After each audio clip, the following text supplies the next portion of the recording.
احنا كده هنعمل دلوقتي الفراخ. عجلنا الكفتة ومحطوطة في التلاجة ترتاح لحد دلوقتي. عملنا الجلاش وحطيناه في التشريبة. دلوقتي هنعمل الفراخ اللي هي الحشوة بتاعت النجرسكو. البانيه اللي كان موجود في اول الفيديو انا قطعته مكعبات بالحجم ده، مكعبات متوسطة ولا صغيرة قوي ولا كبيرة قوي. وده المشروم برضو اللي كان موجود في اول الفيديو انا قطعته، هو كان اكبر من كده. والبهارات اللي هستخدمها، انا بحب الاكل بتاعي يكون مبهر شوية، بس مش لدرجه ان طعمه يروح يعني، بس يكون طعم البهارات باين فيه، يكون متحبش كده.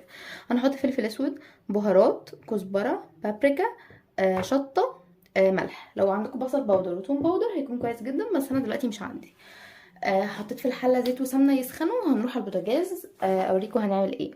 هنقطع 3 بصلات حلوين كده عشان الفراخ برضو. هنروح على البوتاجاز نشوف بقى هنعمل ايه بالظبط. كده انا ولعت على زيت، ده اللي في الحله ده زيت وسمنه بيسخنوا، وهحط عليهم البصل دلوقتي. ده مقدار 3 بصلات كبار اهو، مقدار 3 بصلات كبار لنص كيلو بانيه. انا ما قلتلكوش على مقادير، بحيث انه المقادير دي بتكون حسب العدد بقى اللي انتوا هتعملوه الاكل اصلا. بس هو نص كيلو بانيه يعني هياخد 3 بصلات مش اكتر من كده. لو بصلتين كبار يبقى تمام. انا هسيب البصل ده على النار لحد ما يحمر كده وياخد لون حلو، وبعدين هنزل عليه الفراخ. هنقلبها شويه وبعدين ننزل عليها التوابل، وبرده هوريكم كل ده. بس انا هسيب ده على النار لحد ما ياخد لون جولد كده حلو، وارجع لكم تاني.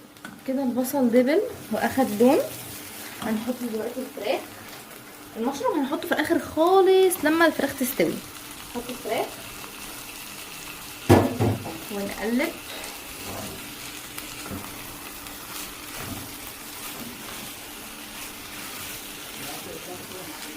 نقلبها كويس كده مع البصل.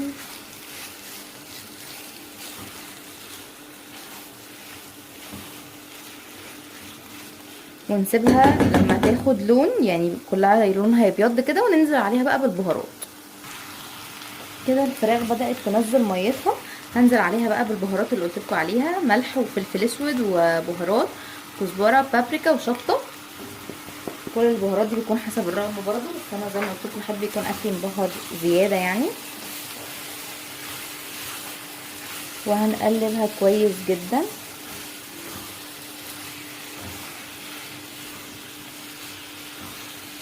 ريحتها بقى دلوقتي مش قادره اقول لكم، تهبل.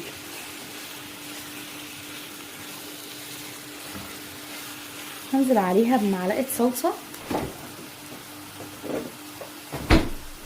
وشويه ميه، عشان انا عايزاها يكون فيها جوسس كده، فاهماني؟ يعني مش عايزاها تكون ناشفه.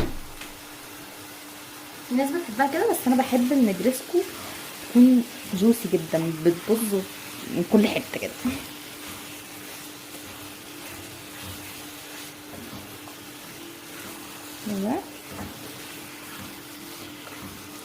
كده كل حاجه اتخلطت مع بعض كويس جدا،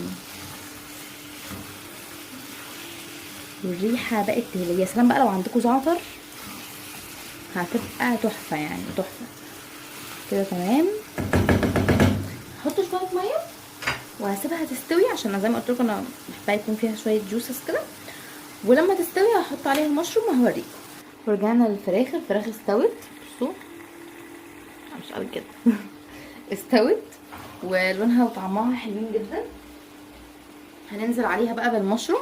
المشروم تقلبتين بالظبط وبيكون خلاص كده الحوار خلص يعني، غلوه واحده زي ما بيقولوا. هنقلب كده معاها، بسم الله ما شاء الله.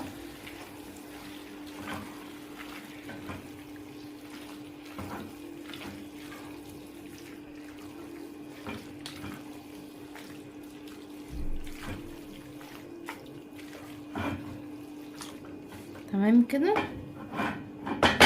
ونغطي 3 دقايق كده مع بعض، نعرفوا على بعض، وهنرجع نكمل نصبع الكفته.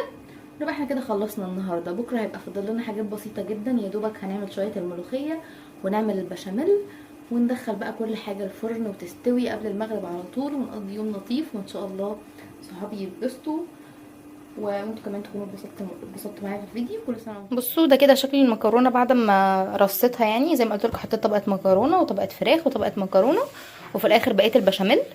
هدخلها الفرن لما تبدا تغلي كده وتتشمع.